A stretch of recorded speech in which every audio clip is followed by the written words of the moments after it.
Hey guys, King of Charmanders here. Welcome to Alolan Sandshrew level 50. So if you play the Kanto Event, you'll probably have a bunch of Sandshrew candy. Combine that with all the Sandshrew candy you had before, and you probably have enough candy to make a level 50 Alolan Sandshrew. Now, many of you probably aren't thinking about it because you're like, that's way too much dust. Actually, it's a pretty hefty amount of dust. Anyways, Alolan Sandshrew at level 50 actually maxes out at almost 1500. At Best Buddy, it actually maxed out 1479, so it's actually pretty dang up there. The only issue with Alolan Sandshrew is that if you look at its stats, it's kinda... yeah, it's kinda glassy. It's really... yeah, its stats aren't too high compared to a lot of other Great League Mons, but it does a lot of damage over time, and it does have a more unique moveset than Alolan Sandslash because it has Night Slash. Because of that, Alolan Sandshrew is a beast, and you have, with the boost potential, it's just absolutely cute and hilarious to see in Go Battle League. Now, the question is it good for Go Battle League? We're gonna find out. Now, obviously, you can only use this thing in Great League. Don't even think about bringing this thing in Ultra or Master League unless you like murdering Alolan Sandshrews. And, of course, I don't recommend you even attempt this unless you have a perfect and plenty of dust to burn. As an Ice and Steel type, it basically carries the same weaknesses and resistances as Alolan Sandslash would. As you see here, you're double weak to fighting and fire because you are fire and ice. Both of them are weak to those typings. You're also weak to ground. So those are pretty... fighting is pretty popular. So I would keep Alolan Sandshrew in the back.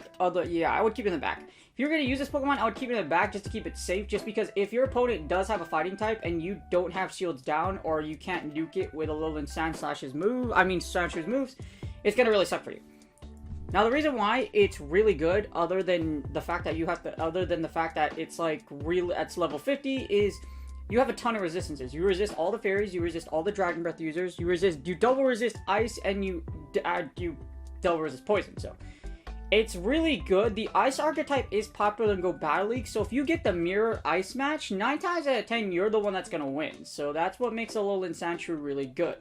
Basically, it beats Alolan Ninetales. It beats all the other ice archetypes out there, like Alolan Ninetales and Abomasnow, because of its walling abilities. That's what makes it pretty nuts. Since it also resists Psychic and Fairy, you pretty much wall Alolan Ninetales, and because you also resist Grass, you also wall Abomasnow. So it has a lot of resistances in the meta.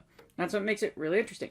Now, of course, the moveset you're going to use is because Powder Snow is buffed. You also have Night Slash. Powder Snow plus Night Slash, if you use this in the Little Cup, is a nightmare combination. Hopefully you're going to boost like no tomorrow. Other than that, Blizzard is my preferred KO move just because with the Ice move, you can KO a lot of things at range. And that's Alolan Sandshrew. I keep saying Sandshrew and Sandslash just because I'm so used to using Alolan Sandslash versus Sandshrew. Those of you that don't know, King of Charmanders actually won a self-tournament with Alolan Sandslash on my team. So I keep saying Alolan Sandslash. Yeah, I'm probably going to have to correct myself like 15 times throughout this video. Alright, so here's Alolan Sandshrew's ranking. As you see here on PvPoke, I'm not surprised it ranks lower than Alolan Sandslash. As you see, it's barely worse. Now, the thing about it is, Alolan Sandshrew, of course it's going to rank low just because Open Great League is full of monstrous Pokemon that are super meta. You have, like, the top 30 that's, like, super meta, the top 50 that's, like, super meta, and then you got the rest of everyone. Alolan Sandshrew XL is the rest of everyone. As you see here, your preferred moveset is going to be Powder Snow, Night Slash, and Blizzard. The difference between you want Night Slash. It's the cheapest bait move you have. It does a ton. It can give you the boost, and it can do a ton of damage over time because it charges so fast with Powder Snow. Blizzard is your nuke move, and as you see, the big difference between Sandslash and Sandshrew is that you don't have an Ice bait move, so you don't have Ice Punch, and Bulldoze has better coverage against a lot of things. So it's just basically what you cover, but Alolan Sandslash lacks Night Slash, so you can't get the boost. That's basically, as you see, their matchups are pretty dang similar. They're pretty dang similar. But if you do get the boost with Alolan Sandshrew, you're gonna rev up a lot. Also, a big difference is Sandslash actually loses the one shield against Swampert, while Alolan Sandshrew can beat Swampert in the ones. So it's pretty nuts. And of course, like I mentioned, if you boost with this thing, like, you're gonna run over a lot of things. So, as you see in the lead, Alolan Sandshrew ranks at number 160. And actually better than Slashes. I wouldn't run it in the lead, though, just because, like I mentioned, if you encounter Alolan Marowak or fighters, which are actually a pretty popular pattern, or G-Fisk, you're going to die a lot. G-Fisk, you have to call the Earthquake, too, so it's just a really stressful in the lead. I would keep it in a closer, and then put it with a pretty strong core and see what happens. In the closer, Alolan Sandshrew actually ranks, as you see here, as 272. So, Sandshrew, Alolan, in a closer, not too... Unless you have an energy or anything like that, it's not going to do too well unless you wall it, like with a Bomb of Snow, or if you just it's double weak to like Altaria. And as a switch, Alolan Sandshrew, do not use it as a safe switch. Switch it into something it's weak against, or it's good against. If you see Skarmory, Swampert, Hypno, Galvantula, and Meganium switched into you, switch Alolan Sandshrew into. Otherwise, do not even bother. It's not a great safe switch. You will die a lot. If you get a Fighting switched into you, you will die fast. If you get Fire switched into you, you get the point. Alright, this is my favorite part of the video. As I always say, please consider donating at pvpoke.com. You can do it from the home menu, and it says contribute. Now, if you see here, we got level 50 Alolan Sandshrew. It does max out at 1462, like I mentioned. And then you have and then I have the level 51 here. So I have 50 and level 51. You want a hundo, more like you need a hundo. I would not waste all your precious dust for anything less than a hundo. Anything that's level 50 is really expensive, and all that XL candy you have, it's really expensive, and it's not like you're going to use your XL candy for another Pokemon because of Alolan Sandshrew, but, you know, use your resources wisely. I hatched a hundo, I think, last year, so that's why I'm using it, and it's actually a lot of fun. Well, from what I've used it.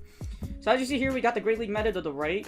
I have a level 50 and level 51. You don't want to use any other moveset. You can use Gyro Ball, but there's no point. Blizzard gives you a nuke move, plus you get stabbed. If all else fails, because Alolan Sandshrew isn't the thickest mon in the world, you're not going to live a lot of things. So you're either going to nuke, slash away, or line it up against things like Obama Snow or things that resist it so that you can survive more damage. As you see here, we're going to hit the 2 shield. And as you see, Alolan Sandshrew XL, as I mentioned, does really well against Obama Snow and Altaria. Against flying types and against dragon types, this thing does a lot of work. Now, so sadly, you will lose against Bastiodon. Sadly you will lose against Bastiodon because Bastiodon has Flamethrower, and unfortunately it does resist your Powder Snows. So unless you double boost with Night Slash, I don't think you have a lot of chance against Bastiodon. You also lose against Azumarill. Azumarill does resist Powder Snow. It also resists your Night Slash. Actually, Azumarill effectively kind of walls you. So, switch out a little. This is why that's why I don't prefer Alolan Sandshrew in the lead, because if you do encounter, it does lose a lot of leads, and you don't want it to take too much damage. It beats Chestnut, beats Clefable, the Charmers pretty well, as well as Psychic types. This is why Deoxys defense, you lose against the Pseudo Fighters, so that's why I don't prefer having an elite or the switch. As you see here, Deoxys defense will punch a hole in you. You also lose to Dugong just because Dugong does have Water Pulse, and at the same time, Dugong can debuff you. So unless you boost, you're going to play a lot of Boost Wars. Anything with a Fire Charge move too, like Fire Punch, is also going to give you a very hard time because since it's so glassy, it's not going to be able to survive a lot of hits. However, you do beat Fires, you beat Dripblim, you also beat Frostless, you also beat Ferrothorn, you beat a lot of mirror ice types, which you see here, you beat Frostless. You lose Galvantula and Haunter. Galvantula can chunk you down with his Volt Switches just because you're so glassy. Same thing with Haunter. Haunter can chunk you down as well. I know this looks weird because you have Night Slash, however, you can win against Haunter, I think, but you have to call the Shadow Ball, or does it even survive? Shadow Punch, Shadow Punch, Shadow Punch. Nope, it could just go no, it goes straight Shadow Punch, yeah. This is what I'm talking about. You're so glassy that unless you have an energy lead, unless you have an energy lead, you won't win. So you need, I believe, you need to be at least one Powder Snow ahead, and then you can take it out. So you need an energy lead versus Haunter, or you need to be able to get a Powder Snow through moves, and then you can take it out. You beat Hypno because you resist Confusion, your Night Slash also chunks. You also beat Jellicent. You beat a ton of typings. You lose against Lapras, though, because it does resist your Powder Snows. Shadow Machamp punches you into the next dimension, so does Alolan Marowak and Medicham. Now, you might think Melmetal isn't that bad against you. Unfortunately, it does resist your Powder Snows, and it does have Super Power. Also, those Rock Slides do neutral damage because you're an Ice type and you're a Steel type, so just be careful. You beat Mew, you beat Munchlax. You beat Munchlax by the sheer virtue that you... Okay, so here's the funny part. Because you resist Body Slam, you can double... Like, as you see here, they'll never get... As long as it's full HP, they'll never get to a Bulldoze. Just because Powder Snow thing, so that's just the funny part. If you get Bulldozed, you die. It's that simple, though. So don't get Bulldozed, because here's what happens. You get Bulldozed. If you get Bulldozed, it wipes you from the face of the earth. Well, not really from the face of the earth. You get licked down, and then it wipes you from the face of the earth. But it does a lot of damage, so just be careful against Munchlax. You beat Achu. You are able to beat Achu just because of your Night Slash. Obviously, you're gonna lose to fighters. You're gonna lose to things that have ground. You also lose to anything that resists Powder Snow, which is why you lose to Registeel and to Galarian Stunfisk. Yes, you do neutral damage against Galarian Stunfisk, but the mere fact that, like, Rock Slide does neutral damage to you. That's pretty much why. So as you see here, Rock Slide does, like, neutral damage, and then Earthquakes you to death. Even if it goes straight Rock Slide, it can still beat you. Now you see here.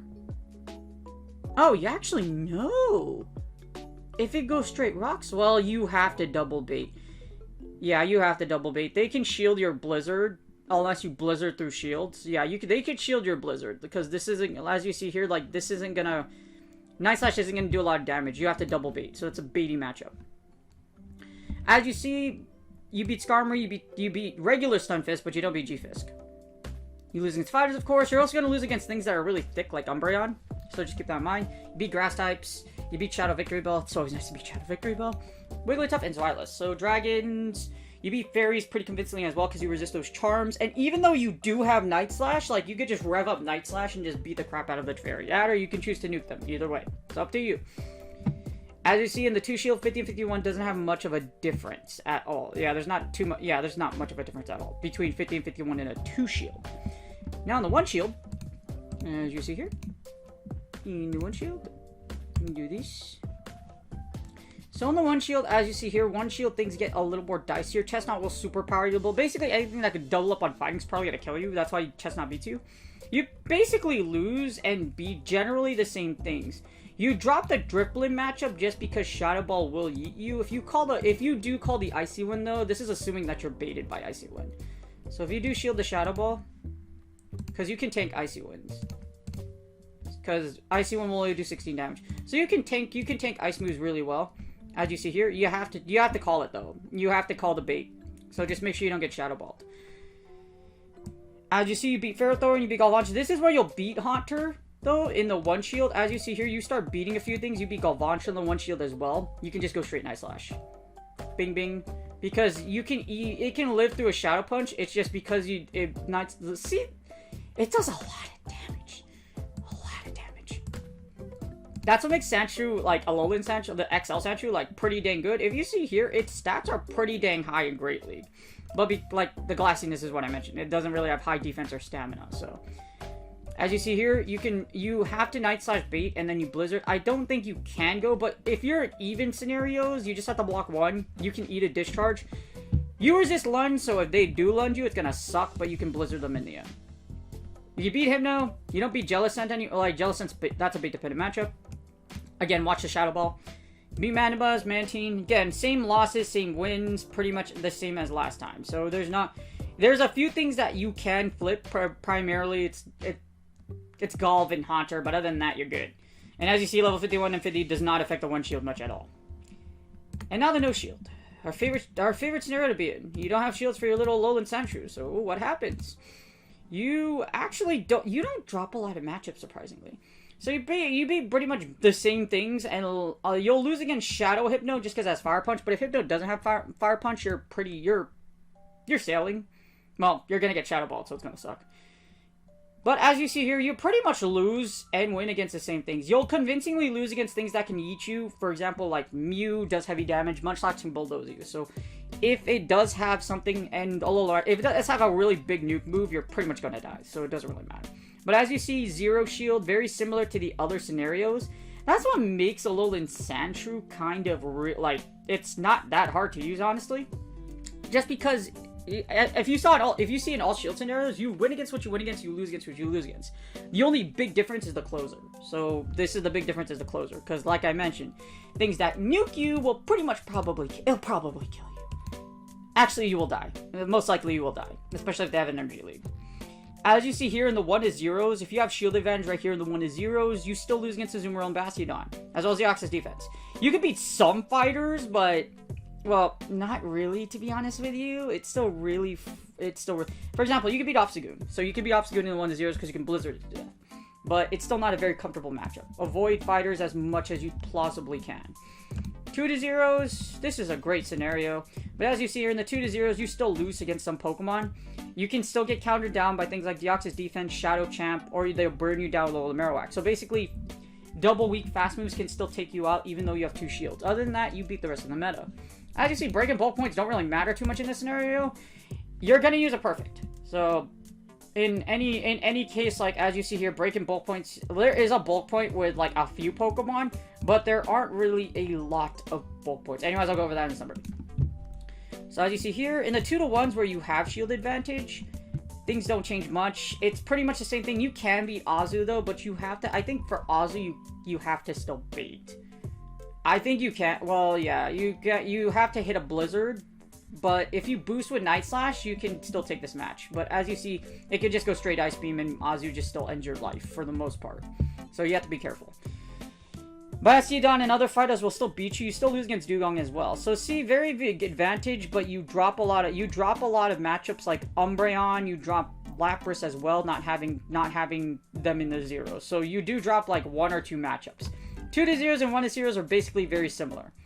But yeah, it's pretty much really similar. But you drop, I think you drop Lapras. You also drop Dugong. So you drop like 2 or 3 matchups. So it's not really that like it doesn't matter that much, to be honest.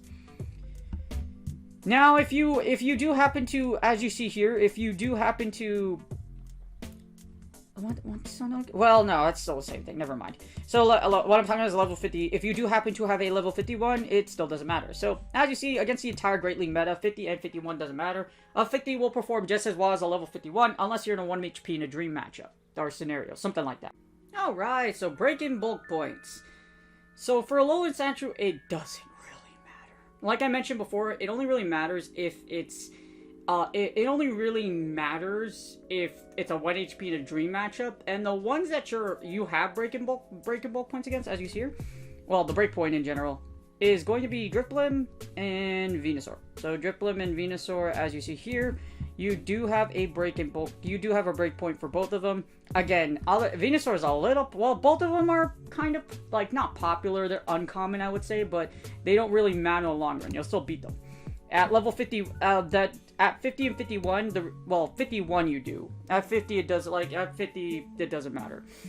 That's why 51 giving you a bulk point, a break point for like those two doesn't matter too much. As you see for bulk points, there's not really any bulk points from what I saw. Like as you see here, it's pretty much the exact same thing. So there's between level 50 and 51, there's no relevant break points. Everything still does the same amount. Well, like I mentioned, the reason why I'm going through this pretty fast is because Alolan Sandshrew, it's a perfect. If you're gonna use a perfect, there's not a lot of stuff to do with IVs.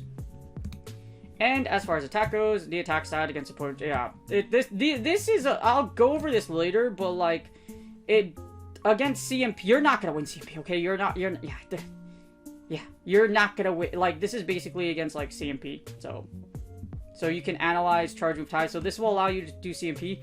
Now, because Alolan Sandshrew's attack is so freaking, well, it's not low, but I'll go over in a sec. But don't bank on winning CMP a lot. That's basically what I'm trying to say. Don't bank on winning CMP a lot. There's also a lot of scenarios where you won't really get into CMP because you're either gonna go for a big nuke move or you're gonna go for Night Slash. So, like, if you're trying to time your moves correctly, there shouldn't be an event where you will CMP tie.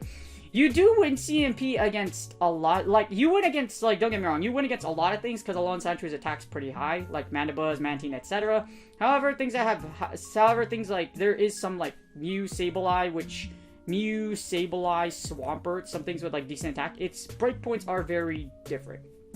Or it's not too much.